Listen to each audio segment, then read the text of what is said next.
me that I'm never gonna make it. They want me to do something that could make sense. They hate when I keep dreaming I'll be famous, but I don't give a fuck, I'ma keep chasing. I got all this potential that's deep inside of me, but they hate when you're successful cause they try to be. They sit there being judgmental because you're trying things, and they just... Assalamualaikum warahmatullahi wabarakatuh. Salam sejahtera untuk kita semua. Saat ini saya berada di Balai Yosudarso ya, dan ini adalah satu kegiatan di mana Sudin Pendidikan Wilayah 2 Jakarta Utara mengadakan sosialisasi terkait dengan Permendikbud 46 tahun 2023 tentang pencegahan dan penanganan kekerasan di satuan pendidikan dengan mengundang kepala-kepala sekolah ya SMA, SMK beserta wakil kepala bidang kesiswaan dan juga guru BK di lingkungan JU2. Nah, seperti apa? Ikuti terus dalam video ini.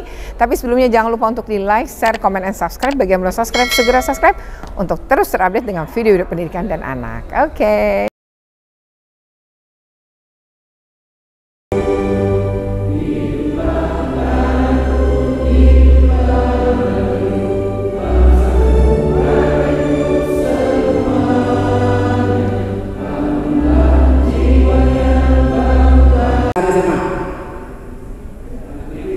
Swasta, nggak ada. Sekarang yang negeri, SMA negeri, kepala sekolahnya 1, 2, 3, 4, 5 dari 11. Yang 6 kemana? 114, 45, 110, 73, 83, 52, yang lain kemana?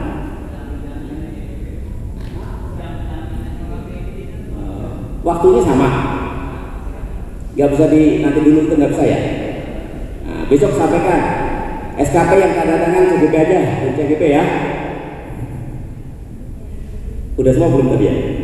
Baru kepala ya, wakil kepala SMA negeri bidang kesiswaan 1, 2, 3, 4, 5, 6. Ulangi 1, 2, 3, 4, 5, 6, 7, 8, 9. Guru BK SMA swasta, SMA negeri BK 1, 2, 3, 4, 5, 6, 7, 8, 9, 10, 11. Penanganan tindak kekerasan siswa untuk Sudin JU2 saya nyatakan dibuka.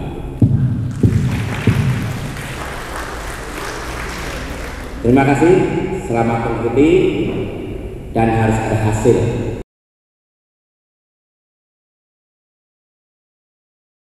Bapak Purwanto MPD, yang saya hormati PLT Kasdikmen Ibu Meliati, yang saya hormati Kasatlat Dikcam Kelapa Gading Bapak Sriono, yang saya hormati Bapak Kasatlat Dikcam Cilincing Bapak Sujalani, yang saya hormati Bapak Ibu Kepala Sekolah SMA dan SMK Wilayah 2 Jakarta Utara, yang saya hormati Bapak Ibu Wakil Kepala Sekolah Bidang Kesiswaan beserta guru BK SMA dan SMK,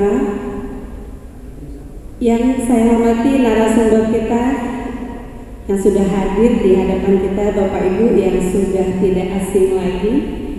Beliau adalah public figure, Ibu Retno Listiarti. Kenapa saya katakan public figure? Karena ketika saya jalan bareng Bu Retno, tiba-tiba ada saja yang menghampiri.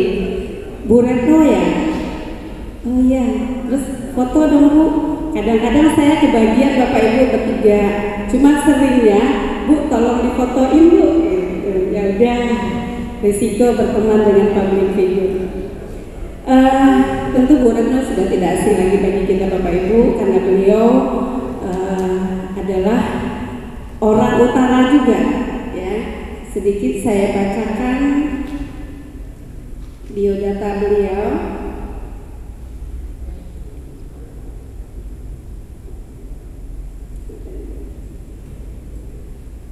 Ya, Ibu Retno Listiarti SPB MSI. Beliau adalah pengalaman yang pertama guru sebagai guru di SMA 13 pada tahun 1994 sampai 2013. Kemudian menjadi kepala sekolah tahun 2013 sampai 2015 di SMA 3 dan SMA 76. Kemudian sebagai komisioner Komisi Perlindungan Anak Indonesia KPAI tahun 2017 sampai 2022. Anggota Satgas Penanganan Pengungsi Luar Negeri tahun 2018 sampai 2022. Dan sekarang beliau berada di tengah-tengah kita menjadi bagian dari keluarga besar Sudin Pendidikan Wilayah 2 Jakarta Utara dan berkantor di Sudin Pendidikan Wilayah 2 Jakarta Utara. Pengalaman organisasi Ketua Dewan Pakar Federal Serikat Guru Indonesia tahun 2021 sampai sekarang. Ketua Bidang LBH dan Advokasi Kebijakan Pendidikan IKUNJ 2021 sampai sekarang. Kalau dibacakan lagi masih panjang Bapak Ibu. Ya, melakukan treatment untuk para guru. Kalau yang ternyata murid lakukan rapot itu kan adalah apa yang terjadi di sekolah Bapak Ibu, ya. Lanjut, next. Nah, kekerasan pada anak secara umum. Jadi kalau segala bentuk yang menimbulkan penderitaan, ya kita bilang kekerasan. Bisa aja kita dewasa sama dewasa dan lain-lain. Tapi kalau di rumah tangga kan KDRT ya, orang tua kepada anak atau kepada pasangan. Tapi Bapak Ibu, perundungan itu yang terjadi pada anak sebenarnya. Jadi istilah perundungan tuh pada anak. Anak dengan anak disebut perundungan. Ya, itu yang definisi negara kita. Jadi kalau secara umumnya ya bisa semua, kita juga bisa saja saling melakukan kekerasan. Tapi kalau pelakunya anak, kita menyebutnya perundungan. Ya, lanjut. Ini dampak, nggak usah deh ya. Ini kayaknya harusnya tersendiri ya. Next aja, Bapak Ibu. Nah, Bapak Ibu, sebenarnya sekolah tuh bisa mencegah. Bisa mencegah, bisa juga sekolah tuh menangani. Nah, sejauh apa amanat ini ada dalam Permendikbud yang tadi saya sebutkan. Permendikbud 46 2023 tentang pencegahan dan penanganan kekerasan di satuan pendidikan. Lanjut, next, terus, dah, stop. Jadi peran instansi pendidikan apa? Mencegah, menangani. Nah, yang dilakukan misalnya sosialisasi kepada murid soal anti perundungan, sosialisasi ke orang tua agar pengasuhannya positif. Kalau pengasuhan positif kan kita jadi nggak repot juga, anak itu akan kebentuk dengan baik. Nah, itu perlu misalnya kelas parenting. Anak-anak setiap tahun jadwalkan, itu namanya pencegahan. Ya, penanganan. Kalau ada kasus, alhamdulillah. Kalau nggak ada kasus, maka perkuat pencegahan agar Bapak Ibu nggak repot nanganin kasus. Lanjut. Nah, Bapak Ibu, nah ini tim pencegahan. Ya, jadi apa upaya pencegahan? Ada tim pencegahan, ya, ada kampanyenya, tentu bagian dari ini. Next aja. Nah, upaya penanganannya. Nah, Bapak Ibu kalau menyimak di sini, upaya penanganan ini bisa saja ditangani Bapak Ibu, tapi kalau Bapak Ibu tidak, maka harus merujuk. Merujuk kemana? Permendikbud ini memberikan ruang. Jadi Bapak Ibu perlu tahu, Permendikbud 46 adalah Permendikbud untuk semua, bukan kekerasan untuk murid aja. Jadi Bapak Ibu sebagai guru dapat kekerasan pun bisa ditangani. Kalau Bapak Ibu mendapat kekerasan dari kepala sekolah juga bisa ditanganin. Guru dengan guru juga bisa. Karena kan ada relasi kuasa ya. Tapi tim PPK sekolah tidak bisa menangani ketika pelakunya kepala sekolah. Kalau pelakunya kepala sekolah, yang nanganin harus satgasnya dinas pendidikan yang dibentuk oleh gubernur. Tapi kalau murid mendapat kekerasan dari guru, guru mendapatkan kekerasan dari murid, atau murid dengan murid, tim PPK ini yang nanganin. Paham ya sampai situ ya? Tapi kalau seorang kepala sekolah punya diaduin, nggak mungkin lah Bapak Ibu yang tim PPK berani meriksa. Masa begini, Ibu, saya mengajukan pertanyaan, mohon maaf ya Bu. Jawab, terus pertanyaannya sopan lagi. Apakah gitu ya, pokoknya pakai bahasa baku. Terus ibu kepala sekolah atau bapak kepala sekolahnya jawab. Nah, ditulis, terus Ibu, ini tulisan ini apakah sudah cocok dengan jawaban Ibu? Pasti dia pakai Bu, enggak kelar-kelar dan enggak enak. Nah, lalu kan ada apa? pasti kuasa itu. Makanya nggak mungkin itu dilakukan oleh tim PPK sekolah. Nanti kalau pelakunya kepala sekolah, itu diurus oleh Satgasnya pemerintah Provinsi DKI Jakarta. Nah, di sini tenaga kependidikan juga masuk. Jadi tenaga kependidikan, pendidik beda sama Permendikbud sebelumnya yang diubah 82. Itu khusus siswa, ini mah enggak. Sekarang penanganannya seluruhnya. Yang menggembirakan berikutnya, pemerintah daerah wajib mendampingi sekolah, terutama soal rujukan. Duh, ini kayaknya urusannya dari rumah. Ini anak jadi pelaku kekerasan karena di rumah pun diurus dengan kekerasan. Salah dimaki, dicaci, dipukul. Pas nyampe sekolah dia akan cari tuh anak-anak yang lebih lemah dari dirinya. Habis itu dia lampiaskan kemarahan pada orang tuanya ke anak yang sebenarnya nggak bersalah. Nah, itu yang sebenarnya kemudian kita menyebut anak ini menjadi nakal gitu. Padahal penyebabnya di rumah. Lah, kalau penyebabnya di rumah kan nggak mungkin guru BK, ibu saya terapi, kan nggak mungkin. Maka di sini dihadirkanlah pemerintah melalui pusat ya PPA, yaitu Pusat Perlindungan Perempuan dan Anak. Gratis, mereka punya psikolog dan akan melakukan home visit juga. Jadi gunakan ini, dan tim satgasnya pemerintah daerah itu dinas PPA-nya masuk. Jadi wajib juga mereka diundang kalau ada problem kekerasan di sekolah Bapak Ibu, dan rujukan pemulihan psikologinya biar urusan mereka, nggak bayar. Lanjut. Nah, Bapak Ibu harus punya keterampilan awal. Keterampilan awal itu adalah satu, menjalin kepercayaan. Anak-anak yang nggak percaya sama kita, nggak mungkin dia cerita dengan gamblang. Kasus anak 45 yang mendapat kekerasan seksual dari gurunya tadi, ketika dengan psikolog, kami sampai harus datangin psikolog pemerintah pusat karena di Kabupaten Batang nggak cukup psikolognya. Ini kan proses panjang. Ternyata dalam proses itu polisi kan juga menunggu sampai proses psikolognya dilakukan. Ternyata dari 45 bukan cuma dicabuli, bahkan 10 di antara 45 diperkosa. Dan itu taunya dari psikolog. Jadi psikolog akan mampu mengungkap ini. Dukungan psikologi awal dibutuhkan, komunikasi empatik perlu, monitoring perlu. Saya contohkan kejadian di Jakarta. Seorang anak kelas 5 SD mendapatkan, disuruh sama guru olahraganya bikinin minum teh di dapur sekolah. Dapur sekolah tuh di belakang, sepi tempatnya.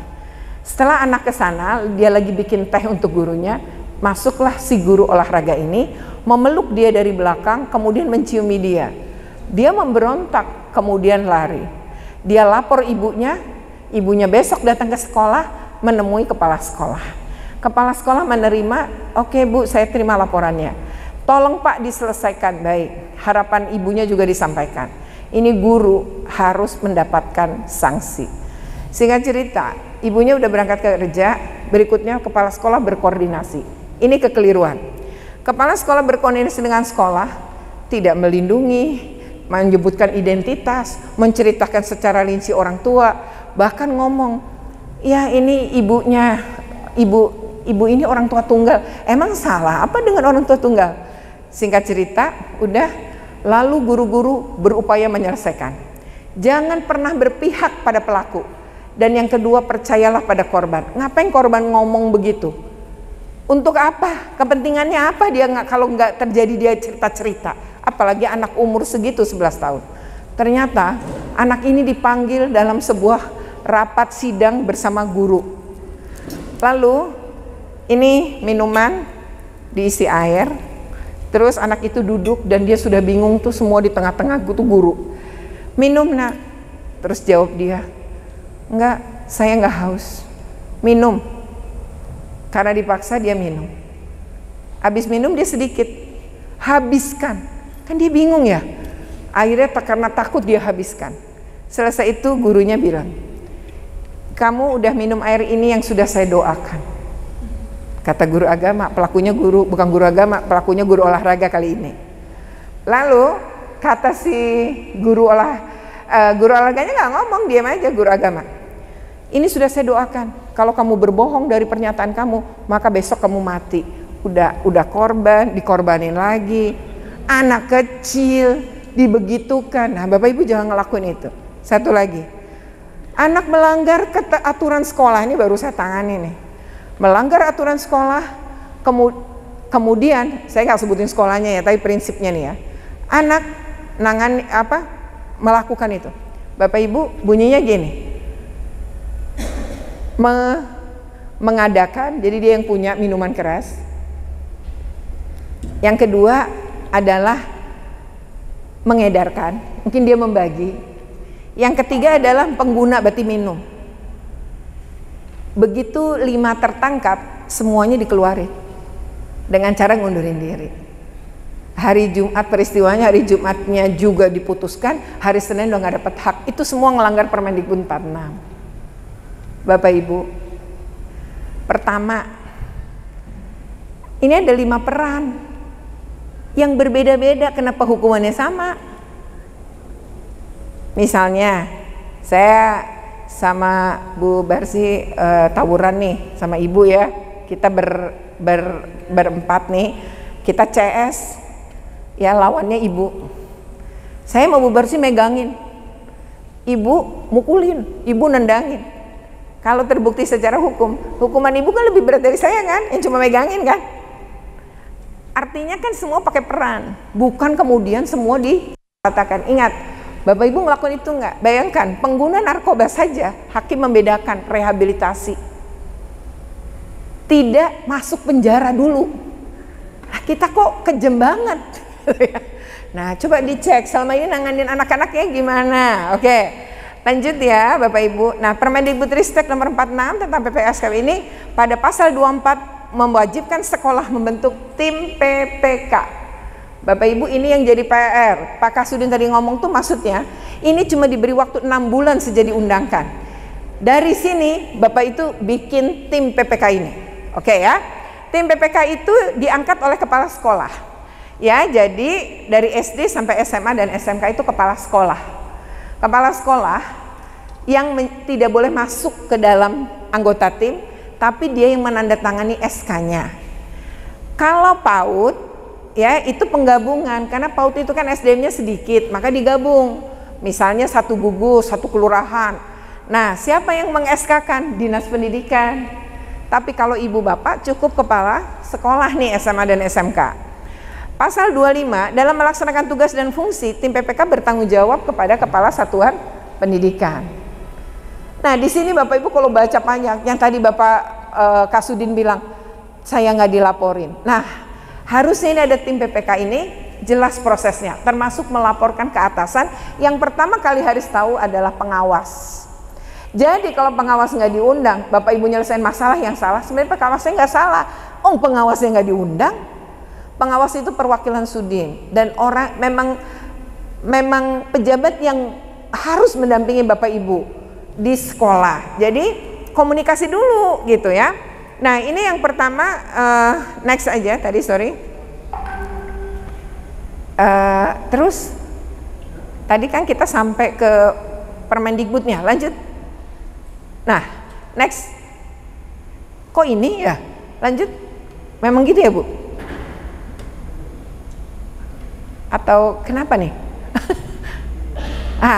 Okay. Saya pikir saya yang salah, Pak. Saya udah deg-degan.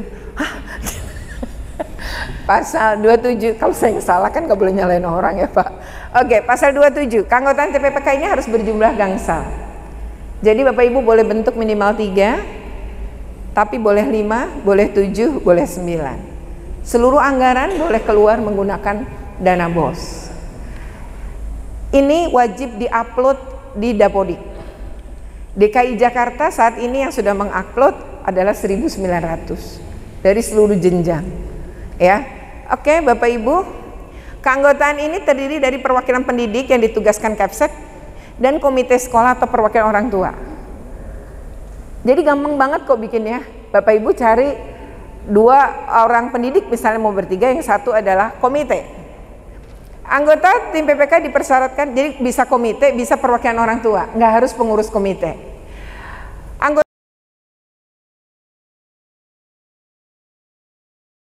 SMA 110, terima kasih Bu Eva, Bu Retno.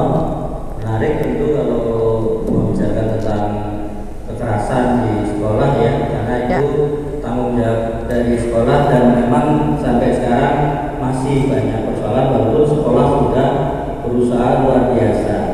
untuk itu mungkin juga saya sebelum bertanya sharing dulu bahwa sekolah itu Bapak Ibu apalagi yang kesini ini kan kepala sekolah, wakil kepala bidang siswa dan BK itu pasti yang paling capek di sekolah terkait dengan penanganan siswa ya Bapak Ibu ya. Jadi kalau ada hal-hal yang kurang, ada oknum-oknum yang mungkin membuat sekolah menjadi tercederai, maka kami minta dari tim dari Sudin untuk berikan motivasi pada kami. Jadi jangan sampai nanti justru kita dalam tanda kutip disalahkan, sehingga nanti itu sudah perundungan terhadap kami berarti gitu kan. Nah, sehingga nanti peluangnya kita akhirnya merundung lagi gitu. Kemudian Bu Retno saya sharing juga dulu, barangkali nanti jadi saran. Singkat aja. Masih ada beberapa kegiatan pemerintahan termasuk ketika Itu kan jadi panjang. Prajab saya juga mengalami. Misalnya waktu Prajab ada 200 peserta, terus waktu mau makan disuruh antri, orang pertama yang ngambil nasi pertama itu harus nunggu sampai orang 200 itu selesai baru makan. Padahal kerupuknya belum lempeng. Sayurnya nggak ada kaitannya sebenarnya. Terima kasih Bu Retno, Bu Nasir. Di sini saya ingin bagaimana cara mengatasi kalau siswa tadi aku bilang kalau siswa ada yang terlambat. Nah, saya di sini di sekolah suka menangani ada siswa yang terlambat. Nah, dia sering terlambat. Kita kasih waktu sementara di sekolah itu masuk jam setengah 7, 6.30, nah 6.45 kita mulai kasih hukuman kepada siswa. Nah, yang saya tangani itu siswa itu dia lagi maksudnya siswanya itu terus gitu. Ada beberapa siswa. Nah, sebelum kita kasih sanksi atau kita kasih hukuman Bu, itu banyak siswa ada siswa terlambat. Ada yang kita kasih hukuman, maka siswa itu jarang adanya yang terlambat. Tanya hukumannya apa? Bukannya tidak ada, tapi tidak sebanyak apa yang hukumannya apa? Hukumannya dia suruh, umpamanya contohnya yang di koridor aja, tapi tidak hukuman yang di WC atau di tidak. Hanya hukuman dia sebagai wanita, ya sewajarnya sebagai wanita itu. Umpamanya dia nyapu di koridor itu aja, itu kebersihan Bu. Kalau laki-laki? Yang saya ini kalau laki-laki? Kebersihan aja. Kalau yang laki-laki? Kalau yang laki-laki itu ini Bu, umpamanya kayak di musola, jadi belum karpet. Nah, yang perempuannya nyapu. Hanya itu saja Bu, saya tanyakan. Mudah-mudahan dengan itu saya. Pertanyaannya yang mau saya ucapkan adalah di sekolah saya mengakui bahwa memang banyak sekali permasalahan peserta didik yang mungkin setiap hari itu selalu ada. Dan hari ini saja setelah pulang dari sini saya sudah berjanji dengan beberapa peserta didik saya akan menangani kasus perundungan. Nah, permasalahan yang banyak itu adalah satu perundungan, yang kedua bahasa yang keluar dari peserta didik itu seringkali bahasa-bahasa binatang, bahasa-bahasa yang tidak senonoh. Lalu juga ada keterlambatan, termasuk yang disampaikan tadi adalah peserta didik membawa miras ke kelas dan minum sama membagi-bagikan. Memang kita menanganinya tentu dialog. Jadi kita panggil anak-anaknya, kita juga panggil orang tuanya, lalu kita masukkan ke dalam buku kita catat di buku kasus. Dan saya biasanya buat jurnal untuk pencatatan. Ini kayak gini kan beda sama anak-anak ya. Jadi mungkin kita memang harus biasa juga berani memprotes sesuatu yang nggak tepat. Apalagi ketika kita orang dewasa diperlakukan seperti itu, kita bisa sebenarnya berdialog. Mungkin kalau anak-anak kan enggak, karena anak-anak itu kan manusia belum dewasa, yang mungkin juga ada relasi kuasa yang bikin dia takut. Nanti nilai gue gimana nih, nanti mungkin seperti itu. Tapi next time kalau ada peristiwa semacam itu dan gak logis, Menurut saya harusnya kita sebagai orang dewasa protes aja. Ini kan ngambil yang pertama sampai ke sana nasinya udah dingin, itunya udah dingin, semua udah nggak logis gitu melakukan misalnya yang kayak gitu ya, berarti dibicarakan. Berikutnya yang kedua terkait dengan ini ngapain penanganan ini. Jadi ini yang menurut saya nanti jangan keliru memahaminya. Jadi gini ya, Bapak Ibu, sekolah tetap membuka kanal pengaduan. Saya usulkan kanal pengaduan tuh bukan ruangan aja. Kalau ruangan, umumnya anak-anak korban nggak berani masuk karena dia dilihat oleh anak-anak pelaku. Jadi buatlah kanal pengaduan dengan menyiapkan handphone khusus. Jadi dia bisa email, dia bisa WA, dia bisa melaporkan itu kepada pihak sekolah dan wajib dilindungi nih identitas si saksi. Misalnya kalau dia ngelapor, Pak tadi saya ngelihat si ini dibeginiin, mungkin korbannya nggak berani ngomong. Nah ini sekaligus juga mendidik anak-anak kita untuk speak up, karena perundungan, kekerasan tuh nggak akan pernah berhenti kalau nggak pernah dilaporin. Problemnya adalah apakah sekolah bersedia menangani dengan tepat. Nah di tim PPK ini nanti ada BIMTEK, sehingga kasus-kasus penanganan yang tidak tepat itu kemudian bisa diatasi oleh tim PPK ini. Saya contohkan, Bapak Ibu mungkin pernah dengar nih baru-baru ini kok, seorang anak yang membakar sekolah. Sebenarnya nggak bakar sekolah, dia bakar gudang prakarya. Nah Bapak Ibu, ini anak SMP sebenarnya, umur 13 tahun. Dia itu mengalami perundungan berulang-ulang sejak dia SD. Kebetulan para perundungnya ini juga diterima di SMP yang sama. Di sini perundungannya berjalan terus. Dia pernah waktu SD melapor, tapi tak ada penyelesaian. Ketika di SMP dia lihat kok ini ada pengaduan ya, berarti saya bisa ngadu. Suatu hari dia tuh mengalami pengeroyokan hingga lebam. Lalu dia ngelapor. Setelah dia ngelapor, sekolah nanganin dengan memanggil 9 terlapor. Begitu 9 terlapor, nah ini dimintai keterangan, habis itu dinasehatin, nggak boleh ya ngelakuin itu. Tapi tidak pernah diajak berbicara kenapa melakukan itu pada korban. Korban juga sudah memberi keterangan bahwa itu adalah sejak SD. Ini seharusnya hal yang digali. Lalu juga di si 9-nya harus, kamu pernah bayangin emang si korban ini salah apa sama kamu sampai kamu harus merundung dia tiap hari? Apa kesalahannya? Nanti nggak akan ketemu kesalahannya. Yang ada memang kebencian dari yang 9 yang dipupuk terus karena ada pembiaran. Tapi yang dilakukan sekolah menasehati. Selesai keluar dari ruangan BK, anak ini nyamperin pelapornya. Kita nggak diapa-apain, cuma dinasehatin. Lapor aja lu terus, nggak akan juga ada tindakan dari pihak sekolah. Lalu perundungannya terus terjadi. Anak ini merasa mendapat ketidakadilan. Dia merasa nggak ada yang bisa nolong dia. Dia bilang sama orang tuanya, kata orang tuanya gini, nak kita ini miskin. Sementara tuh yang merundung kamu itu semuanya orang-orang yang mampu. Udahlah diterima aja. Nah dia kan ngerasa nggak punya kuasa. Ini anak, jadi orang yang depresi ini kemungkinannya dia menyakiti orang lain atau menyakiti dirinya. Menyakiti diri itu ya bunuh diri. Anak ini memang tidak menyakiti dirinya, tapi dia melampiaskan dengan benda. Tahapannya masih di situ. Nah Bapak Ibu, ketika anak ini dalam kondisi stres, masa kepala sekolahnya bilang gini, ini anak suka cari perhatian loh Bu. Cari perhatian gimana Pak? Katanya ngelihat makhluk halus, jadi dia suka pura-pura kesurupan.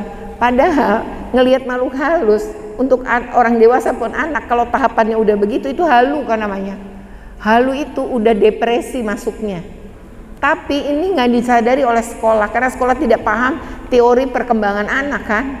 Nah setelah itu ternyata dia itu selalu cemas, langsung nggak enak. Dia jadi seringkali tidak konsentrasi karena kan stres. Udah ini nggak diapa-apain, orang tua nggak bisa nolong, sekolah nggak bisa nolong. Kan dia dalam kondisi kasihan. Lalu dia bikin tugas, nggak ada satupun yang mau masuk kelompok dia. Jadi dia sendirian. Tugasnya tentu jelek karena modalnya juga nggak, karena butuh modal banyak dan dia miskin. Lalu gurunya bilang, ini adalah karya yang terjelek. Kan harusnya gurunya bertanya, kenapa kamu jelek? Ada apa ini? Kenapa nggak sama tim? Kenapa kamu sendiri? Kan ini nggak pernah. Jadi gurunya nganggap ya kamu nggak bisa bergaul. Padahal anak lain nggak mau sama dia karena takut sama 9 pembuli lain. Nggak boleh bawa anak itu masuk ke dalam grup. Nah ini kan harus ditangani guru. Nah yang terjadi kemudian anak ini tugasnya itu dirusak oleh gurunya. Rasa sakit ini membuat dia udah disalahin, bukan ditolong. Dia memutuskan untuk membakar gudang prakarya. Dia Bapak Ibu dengan bermodal 15.000 beli benda-benda untuk bikin bom molotov dan berhasil. Bayangkan bom molotov itu bikinnya nggak mudah, itu butuh teknik, tapi anak 13 tahun dengan modal 15.000 bisa bikin 3. Habis itu dia timbang nih bom molotov dengan kekuatan batu. Batu ini dengan bom molotov harus sama timbangannya. Habis itu tiap jam 2 pagi selama 10 hari dia latihan melempar agar tidak keliru membakar. Karena tujuannya adalah membakar gudang itu, maka dia jam 2 pagi jalan ke depan gedung sekolahnya itu, deket gudang prakarya dia lempar. Ketika melempar, latihan, itu dia sedang belajar kecepatan, kekuatan lemparan. Ini anak semuanya pinter.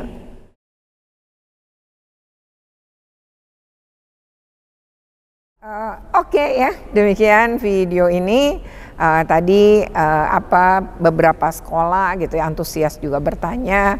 Setelah selesai acara juga pada ngobrol, sampaknya juga mereka ingin melakukan tindak lanjut ya dalam rangka penanganan, bagaimana penanganan di sekolah pun terkait dengan kekerasan itu sesuai dengan Permendikbud 46 tahun 2023 ya. Nah ini mudah-mudahan pertemuan ini bermanfaat dan masih ada lanjutannya karena SMP dan SD juga akan disosialisasi termasuk PAUD. Oke, demikian semoga bermanfaat. Jika bermanfaat jangan lupa untuk di like, share, comment, and subscribe. Bagi yang belum subscribe segera subscribe untuk terus terupdate dengan video pendidikan dan anak. Oke, terima kasih.